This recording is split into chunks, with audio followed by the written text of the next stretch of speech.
Olá, que bom estar com você mais uma vez, um prazer muito grande. Dessa vez eu estou em Poço Comprido e para mim um prazer muito grande os momentos vamos passar juntos. Para você espero que seja gratificante. Oh, que maravilha!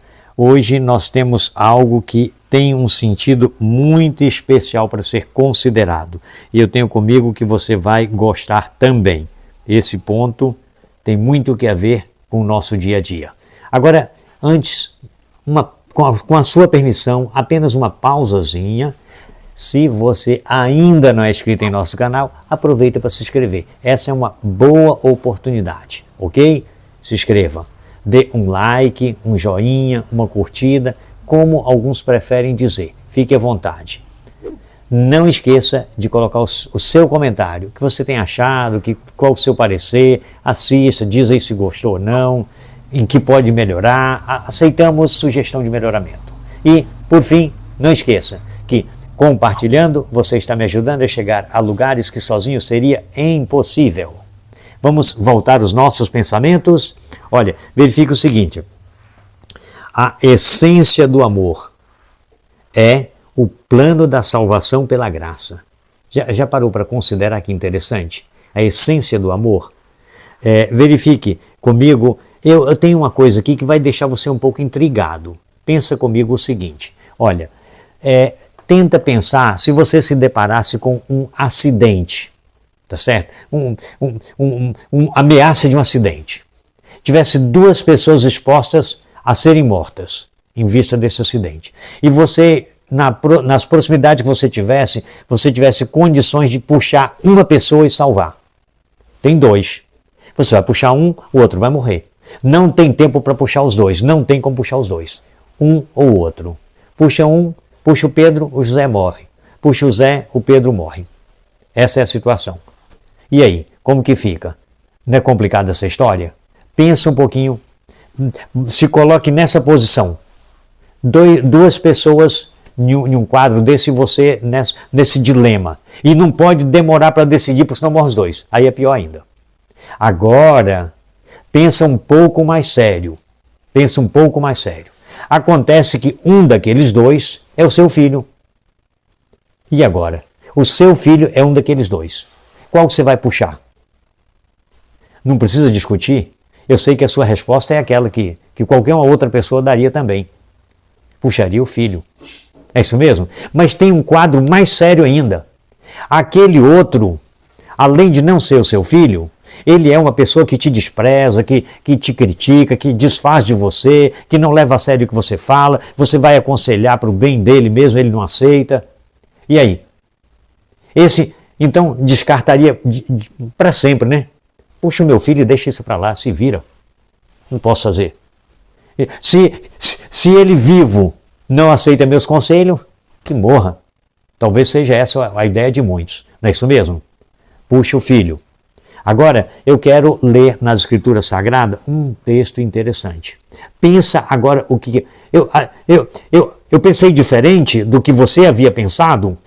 Eu acertei em dizer que você puxaria o seu filho e não o seu inimigo, não esse indiferente para com você? Você tem coragem de colocar aí nos comentários? Se tiver, coloque aí. Tá certo? Agora, verifique o seguinte. Olha o que eu vou ler nesse momento. Dá uma considerada comigo. A carta de Paulo aos Romanos, no capítulo 5, no verso 7. Se você tiver com a sua Bíblia, aproveita para ler. Acompanhe. Se não, depois você assiste o vídeo de novo, lendo, acompanhando. Tá certo? Porque apenas alguém morreria por um justo, mas poderia ser que por um bom alguém morreria. Tá certo? Então, um justo, um bom, poderia ser que alguém morreria por esse. Você puxava ele e ficava lá no lugar dele. Agora, vê no verso 8 desse mesmo capítulo 5 de Romanos. Diz assim, mas Deus prova o seu amor para conosco, em que Cristo morreu por nós, sendo nós ainda pecadores. Sabe o que significa isso? Que Deus está nos aconselhando, Deus está nos chamando, Deus está nos convidando e nós estamos desprezando. Estamos fazendo desfeita, não estão não levando a sério. Estamos tratando com indiferença. Por aí já seria o suficiente. Quando não, chegamos a uma posição de inimigos. De ele falar e a gente criticar, a gente desleixar, a gente não dá a mínima. Dá para observar como que é a história? Mas Deus prova o seu amor para conosco em que Cristo Jesus morreu por nós, sendo nós ainda pecadores. Sendo nós ainda inimigos, Ele morreu por nós. Dá para você sentir o clima? Dá para você sentir o drama? Não é sério o quadro? É assim mesmo. É assim mesmo. O que eu quero mostrar com isso? Que o amor, a essência, tá certo?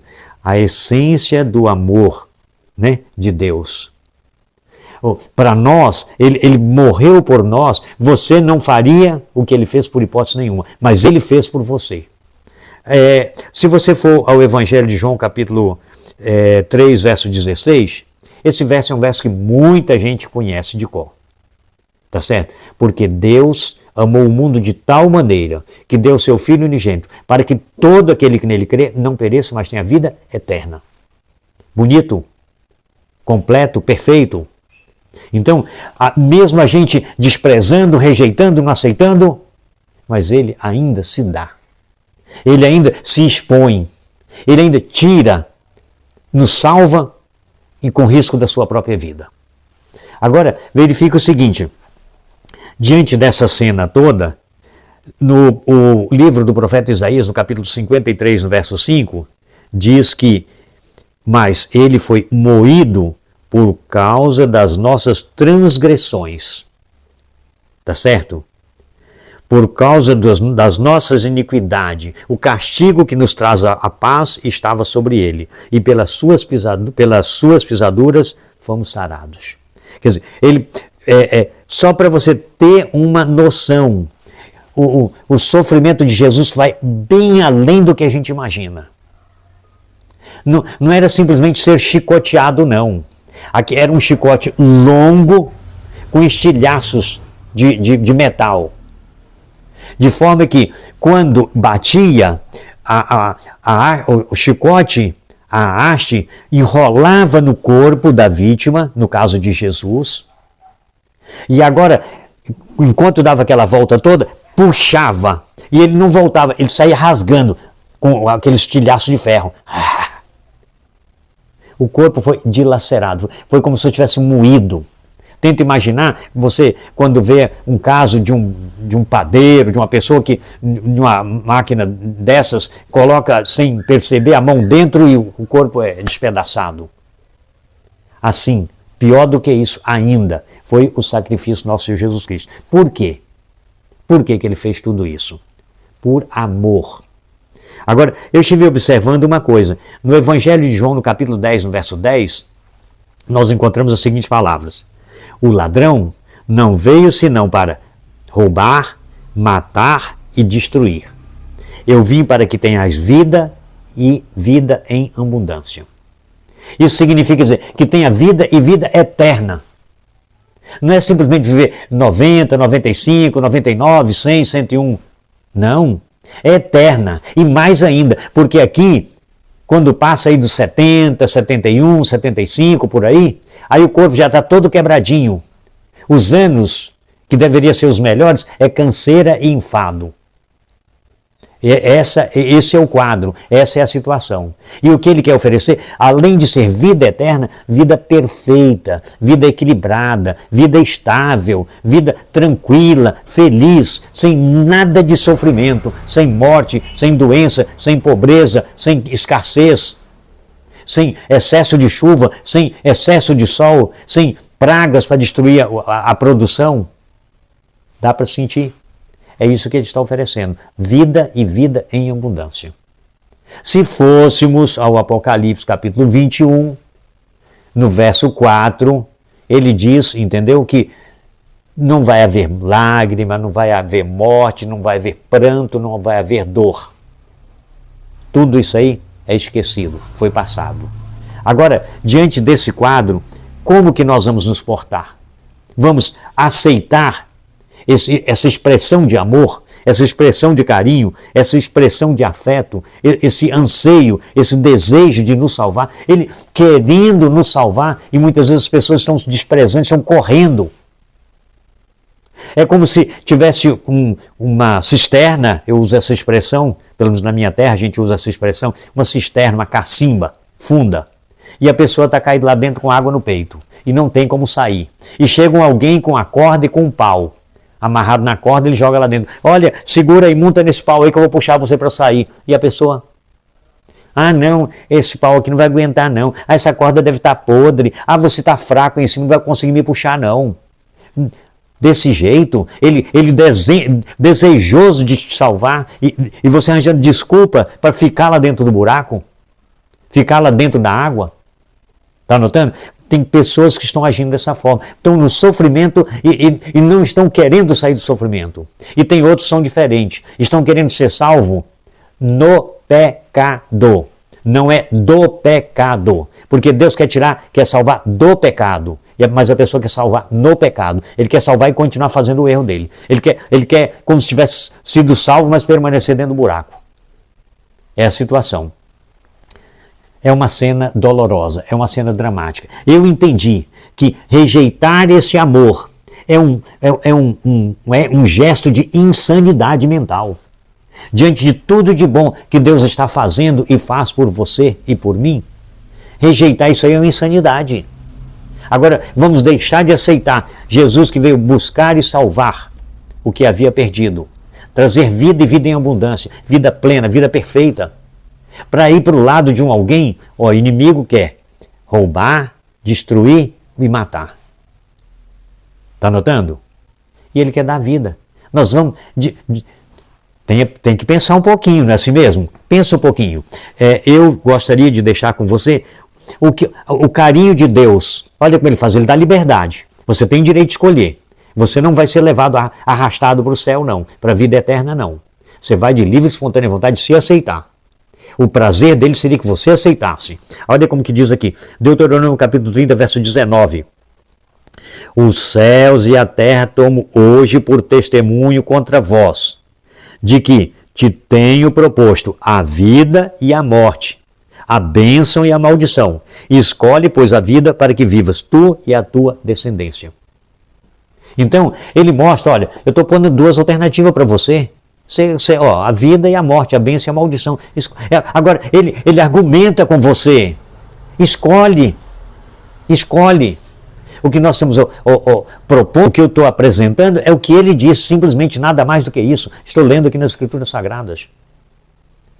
Pensa um pouquinho. Não perca tempo, não perca oportunidade para não ser tarde demais. E outra coisa, quanto mais tempo você demora em aceitar, tem dois fatores importantes. Primeiro, você perde o privilégio de usufruir mais cedo da paz e da alegria, que apesar de todo o sofrimento que a gente sofre nessa terra, mas com Deus é um sofrimento acalentado, é um sofrimento que a gente sente protegido, a gente sente guarnecido por Deus.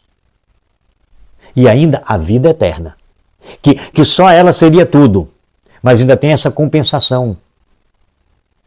Agora, o inimigo é destruir, é roubar, matar e destruir. Vamos dar ouvido por uma alegria tão mesquinha, tão passageira, tão insignificante dessa terra? Para depois morrer, além de sofrer nessa terra, ainda morrer eternamente? Eu entendi que é bom aceitar a Jesus. Viver ao lado dele é um privilégio. Eu me sinto feliz por ele me aceitar. Ele prometeu, eu simplesmente acato o que ele me convida. Eu aceito, Senhor. Eu aceito. Eu gostaria que você entendesse isso também. Aproveitasse a oportunidade. Se coloque nas mãos de Deus. Se apega. Você não precisa de muita burocracia, não. Aí, no seu coração, você mesmo, diga simplesmente em sua mente aí, Senhor, eu também te aceito. Assim como o Senhor me convida, eu aceito. Agora me dê força, me dê determinação, me dê segurança, me dê coragem para permanecer. E se apega à palavra, à Bíblia Sagrada. Leia a Bíblia, que ela vai lhe fortalecer para você não esmorecer, para você não desistir, para você não... O inimigo vai tentar lhe ludibriar, para você esmorecer, para você afastar, para você retroceder. Mas se você se apegar na palavra, o Espírito Santo vai lhe confortar e vai lhe segurar nas mãos e conduzir com permanência, com constância, até a vinda do Senhor que está tão perto. Eu quero viver preparado nessa terra para usufruir dessa bênção, esse privilégio que Ele me concede na eternidade. E você também está convidado. Que Deus te abençoe e te guarde. Que o Senhor faça resplandecer o seu rosto sobre ti e tenha misericórdia de ti. Que o Senhor sobre ti levante o seu rosto e te dê a paz, em nome de Jesus. Amém. E até a próxima semana, quando então teremos mais um vídeo.